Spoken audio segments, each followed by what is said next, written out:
ये लूसेंट का 6वां चैप्टर है जिसका नाम है महाजनपद काल। चलिए इसके पहले क्वेश्चन को देखते हैं। पहला क्वेश्चन है, सुमेलित करना है सूची 1 को सूची 2 के साथ।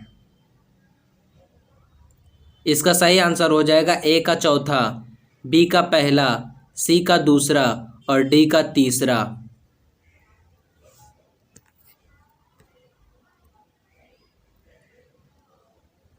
हर्यक वंश के किस शासक को कुनिक कहा जाता था?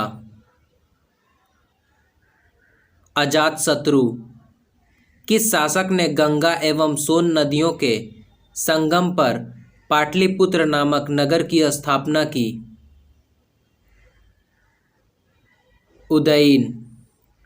शिशुनाग वंश का कौन सा शासक था जिसके समय में वैशाली में द्वितीय बौद्ध संगीति का आयोजन किया गया? उसे काकवर्ण के नाम से भी जाना जाता है। कालाशोक। 323 ईसा पूर्व में सिकंदर महान की मृत्यु हुई थी। बेबीलोन में।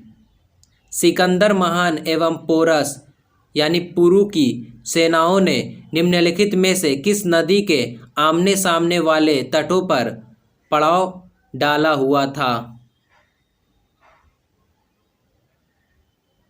झेलम के। किस प्रकार का मृद भांड यानी पॉटरी भारत में द्वितीय नगरीकरण शहरीकरण के प्रारंभ का प्रतीक माना गया? उत्तरी काले पालीकृत बर्तन। पाली ग्रंथों में गांव के मुखिया को कहा गया है भोजक या ग्राम भोजक। उज्जैन का प्राचीन नाम क्या था?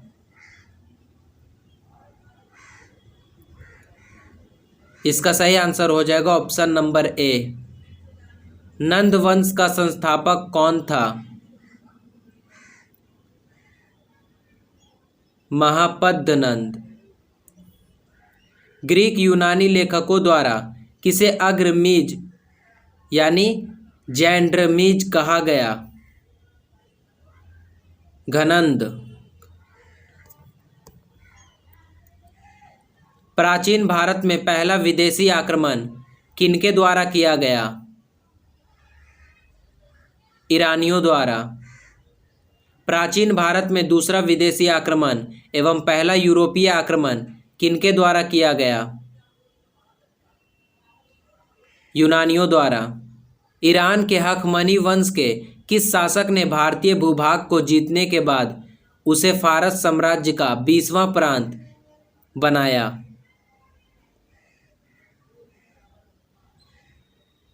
इसका सही आंसर हो जाएगा ऑप्शन नंबर बी।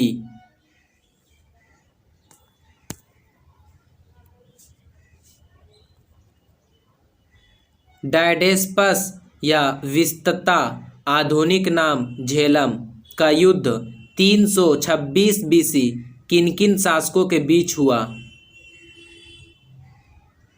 सिकंदर एवं पोरस के मध्य। सिकंदर ने भारत पर कब आक्रमण किया? 326 ईसा पूर्व में। सूची 1 को सूची 2 के साथ सुमेलित कीजिए। इसका सही आंसर हो जाएगा ए का पहला, बी का दूसरा, सी का चौथा और डी का तीसरा। सूची 1 को सूची 2 के साथ सुमेलित कीजिए। इसका सही आंसर हो जाएगा ए का पहला, बी का दूसरा, सी का तीसरा और डी का चौथा। मगध की प्रथम राजधानी कौन सी थी? इसका सही आंसर हो जाएगा ऑप्शन नंबर सी।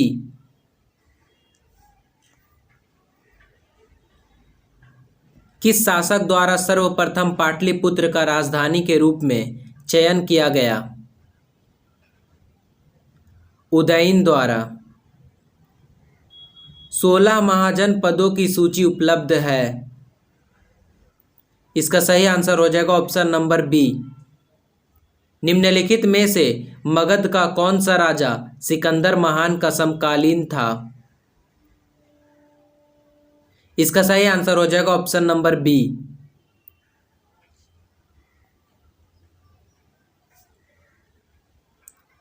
प्रथम मगध साम्राज्य का उत्कर्ष किस सदी में हुआ था? 6ठी सदी ईसा पूर्व। सिकंदर की भारत में सफलता के निम्न कारण थे। इसका सही आंसर हो जाएगा पहला, दूसरा, तीसरा एवं चौथा सभी।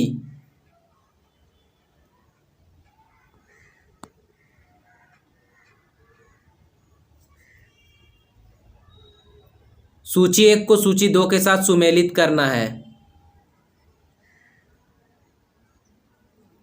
इसका सही आंसर हो जाएगा ए का तीसरा, बी का दूसरा, सी का चौथा और डी का पहला।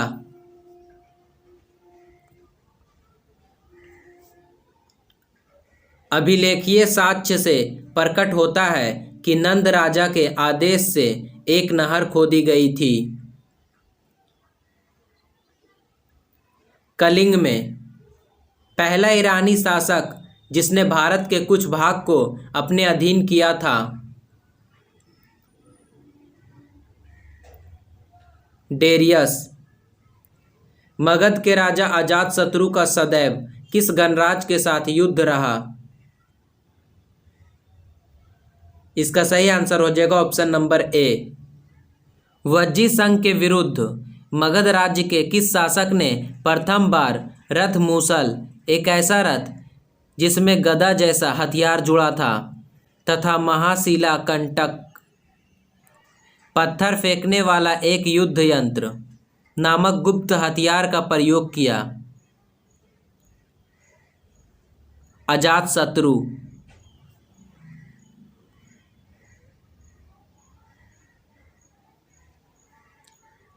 नंद वंश का अंतिम सम्राट कौन था? इसका सही आंसर हो जाएगा ऑप्शन नंबर बी। भारत में सिक्कों यानी मुद्रा का प्रचलन कब हुआ? 600 ईसा पूर्व में। निम्न राजाओं पर विचार कीजिए: अजातशत्रु, बिंदुसार, प्रसेनजीत। इनमें से कौन कौन बुद्ध के समकालीन थे? इसका सही आंसर हो जाएगा अजातशत्रु और प्रसेनजीत।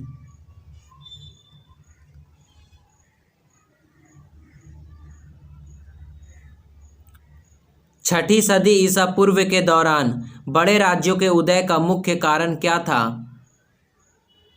इसका सही आंसर हो जाएगा ऑप्शन नंबर ए। मगध सम्राट बिंबिसार ने अपने राजवैद्य जिक्क को किस राज्य के राजा की चिकित्सा के लिए भेजा था? अवंती। किस शासक ने अवंती को जीतकर मगध का हिस्सा बना दिया? शिशुनाग। किस मगध सम्राट ने अंग का विलय अपने राज्य में कर लिया? बिंबिसार। शिशुनाग ने किस राज्य का विलय मगध साम्राज्य में नहीं किया? काशी।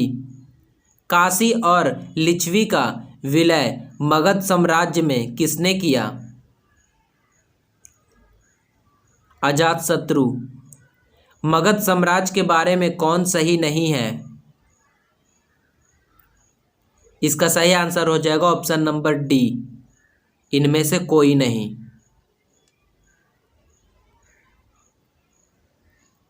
सिकंदर के आक्रमण के समय उत्तर भारत पर निम्नलिखित राजवंशों में किस एक का शासन था? नंद। निम्नलिखित में कौन सा एक ईसा पूर्व 6ठी सदी में प्रारंभ में भारत का सर्वाधिक शक्तिशाली नगर राज्य था? मगध। निम्नलिखित में से कौन कौन से भारत पर ईरानी आक्रमण के प्रभाव के रूप में माना जाता है? इसका सही आंसर हो जाएगा ऑप्शन नंबर डी, यानी पहला, दूसरा, तीसरा, चौथा सभी।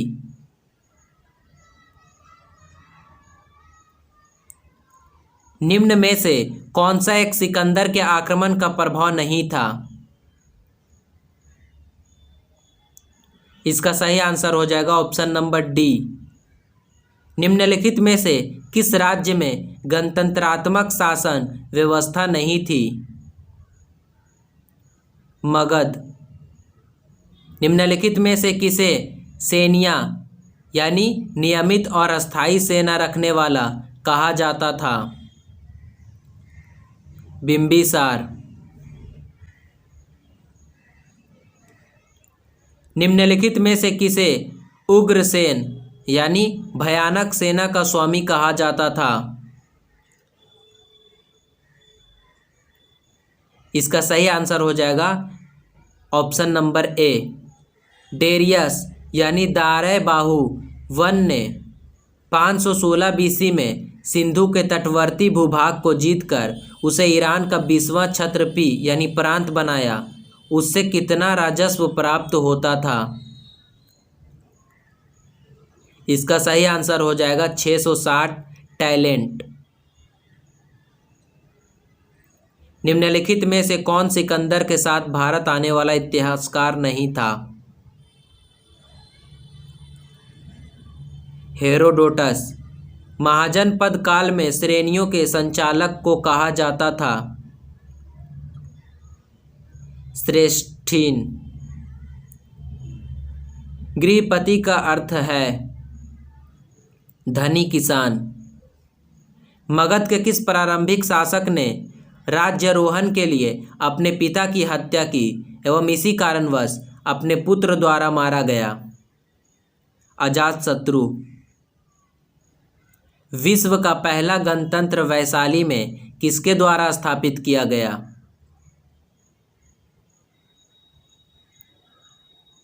लिच्छवी।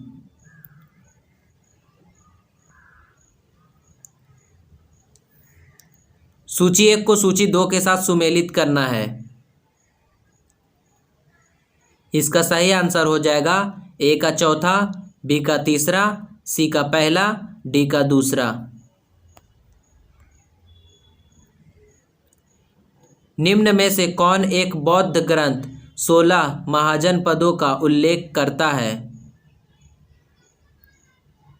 इसका सही आंसर हो जाएगा ऑप्शन नंबर ए। 6ठी शताब्दी ईसा पूर्व का मत्स्य महाजनपद स्थित था राजस्थान में। निम्नलिखित में से किस एक नदी को पहले वितस्ता नाम से जाना जाता था? झेलम। निम्नलिखित महाजनपदों में से गण संघ यानी अल्पतंत्र को पहचानिए। वज्जी।